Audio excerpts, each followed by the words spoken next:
તો મારી પણ વિનંતી છે કે શિક્ષણ માટે દરેક સમાજના યુવાન મિત્રોને જાગૃતિ લાવે. હવે હું બેનને વિનંતી કરું.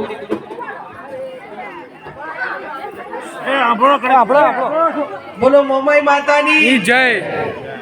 આજે માનપુરા ગામે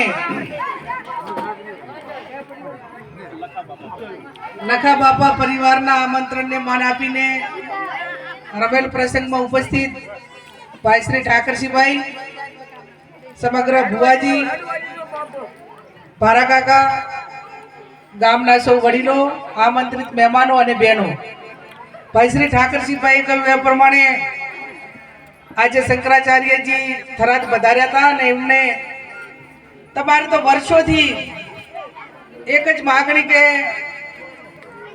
ગાય માતાની રક્ષા થાય ને એનું ભરણ પોષણ થાય. આપણી સૌની માલધારી અને ખેડૂત કહેવાય એ બધા જ લાગણીથી બંધાયેલા, પણ વિશેષમાં એમાં રબારી સમાજ બંધાયેલો. ગાય ભૂખી હોય તો આપણને વેદ ના થાય અને એના રક્ષણ માટે આખી જિંદગી તમે લોકોએ ખર્ચી નાખી છે, ત્યારે એનું રક્ષણ કરવા સમય સંજોગો બદલાણા છે. પહેલા બાપુએ આ જ વાત ઉપર પણ ભાર મૂક્યો કે આ શંકરચાર ગાયો આવી ને એના હિસાબે આપણી દેશી ગાયોની ક્યાંક ને ક્યાંક ઓછી કિંમતના કારણે આજે હેરાનગતિ થાય છે. થોડો સ્વાર્થ આવ્યો એટલે એનું ભરણ પોષણ ઓછું થાય છે. પહેલા તો જુરામાં ગાય આપતા એટલે એની લાગણી એની સાથે હચવાતી અને બેન દીકરીઓ ગાયનું ભરણ પોષણ સારી રીતે કરતી. જેટલું થાય એટલું એ કરજો ને, એટલા માટે કે હવે તો ગાયનું રક્ષણ એ જરૂરી છે, પણ આપણી આવનાર પેઢી એની તંદુરસ્તી હચવી રહે એ પણ જરૂરી છે.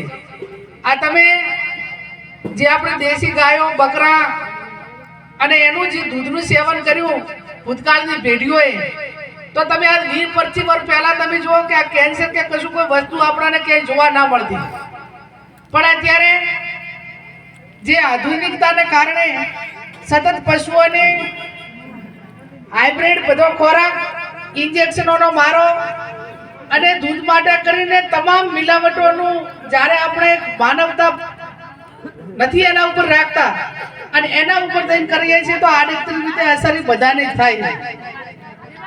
શિક્ષણમાં સૌ આગળ વધો.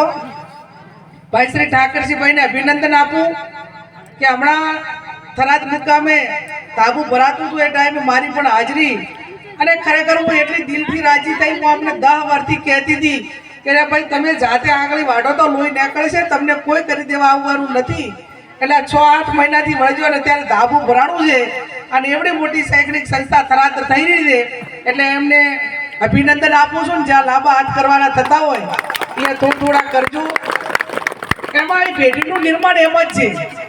આપણે ધાર્મિકતાને માનીએ, બધું માનીએ, સારા પ્રસંગો કરીએ, સારા ટાણા કરીએ, પણ એ બધું અત્યારે વર્તમાનનું છે, પણ ભવિષ્ય શું અને ચડાવ ઉતાર એ દરેક વ્યક્તિના ભાગનો એક ભાગ છે, એક જીવનનો એનો ભાગ છે. ક્યારે તમે ખૂબ પૈસાવાળો હોય પણ ઘડીકમાં ક્યારે પડતી આવી જાય એ આપણા હાથની વાત નથી.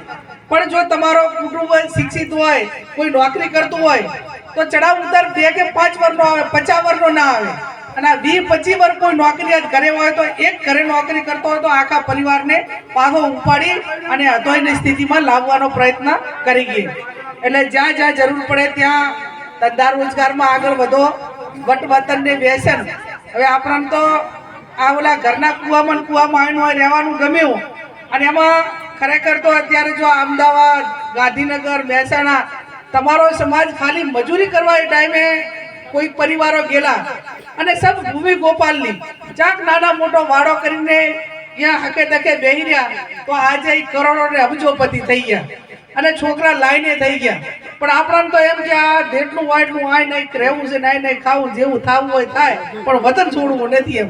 એટલે હવે સમય નથી રહ્યો. ક્યાંક મૂકો, નોકરીઓ મૂકો, ભણવા માટે મૂકો, ધંધા રોજગાર માટે મૂકો, કેમ કે આ તક ના હોય બીજા તક એનાથી સારી હોય, અને સારી હોય તો જ એનું પરિણામ સારું હોય. ઘણા બધા તમે સુરત, મુંબઈ, ખાસ કરીને સુરતમાં ઘણા બધા આપણા દીકરાઓ ત્યાં છે, ક્યાંક તબેલામાં છે, ક્યાંક ડાયમંડમાં છે, ક્યાંક નાના મોટી નોકરીઓમાં છે. અને કુદરતે આપણને હિંમત તો પહેલેથી આપી હતી, માત્ર આ મોહ છોડવાનો છે. અને મોહ છોડીને જ્યારે હંમેશા બેઠક એવા લોકોની કરો જે કંઈક આપણે એની પાસેથી શીખવા મળે અને કંઈક આપણી જિંદગીની અંદર પ્રગતિ માટેના આપણને એની પાસેથી જ્ઞાન મળે, એની પાસેથી માર્ગદર્શન મળે. આમાં કહેવત છે કે તમે જેની હાથે રહો એવા તમે થાઓ, તમે હારાની જોડે રહો તો હારા થાઓ, અને એ પૈકીના માણસો ખરાબ માણસોની જોડે રહો તો તમને જે એની પાસે હોય એ આપે, એટલે હારા માણસોની પાસે રહો તો તમને સારું આપે, અને ખોટા માણસોની જોડે રહો તો તમને એની પાસે હોય એ આપે. એટલે હર હંમેશા સંતોએ કીધું છે કે બેઠક સારી રાખો, સંતોની રાખો, જે વ્યક્તિઓ પાસે નોલેજ, ધંધા, રોજગાર અને કંઈક તમને સારો રાહ જીતે એની રાખો. અને વિશેષ ન કહેતા આપ સૌ હળી મળીને ભાઈચારાની ભાવનાથી રહો. મારો કાકો આવ્યા એટલે મને આ બધા અમારે ગણેશભાઈ અમારી સોસાયટીની આખી જવાબદારી સંભાળે, એટલે બે મને આજ ખબર પડી કે અહીંયા એમને જમાય સારું છે માનપરા, તો પછી આમાં આપણે બધું પાડવું જ છે. એક બાજુ મારે બેરાજવું તો પિયર છે, આ બાજુ તો ગણેશભાઈ છે સારું, એટલે પાડોશીનો નાતો કાયમી નિભાવ્યો છે, અને પાડોશીના નાતાના હિસાબે કાયમ ભાઈચારાની ભાવના હચવાઈ રહે, અંધશ્રદ્ધામાંથી બહાર નીકળી અને સારા કામો કરવામાં સૌ પ્રેરિત બનો. ભુવાજીને પણ મારી ખૂબ વિનંતી છે કે અમે કહીએ, સરકાર કહે એના કરતાં લોકો તમે કે વધારે માને છે. ભુવાજી એમ કહે ને કે આમ કરવાનું તો પછી એમ કરે, તમે ધારો તો બધી ક્રાંતિ લાવી ગયો એમ છો, જો તમે ધારો તો, અને જો ના ધાર્યું ને જો કાંઈ ઓલું કર્યું તો ક્યાંક નુકસાન થાય, પણ તમે જે કોઈ થાય છે એ પાકું છે. એટલે સમાજને પણ એવો રાહ જીધો કે જેમાં સમાજનું ભલું હોય, લોકોનું ભલું હોય, અને એ બધા જ સારા કામો કરવા માટે પ્રેરિત થાય એવી આપના તમારા બધાના માધ્યમથી પણ આવનાર પેઢીને એનો સંદેશો મળે, પ્રેરણા મળે. સમગ્ર પરિવારે અમને અહીં બોલાવી અને અમારું સન્માન કર્યું, તમારા બધાનું દર્શન કરવાનો મોકો આપ્યો, એ બદલ પરિવારનો, ગામનો, વડીલોનો બધાનો ખૂબ ખૂબ હૃદયપૂર્વક આભાર માનું.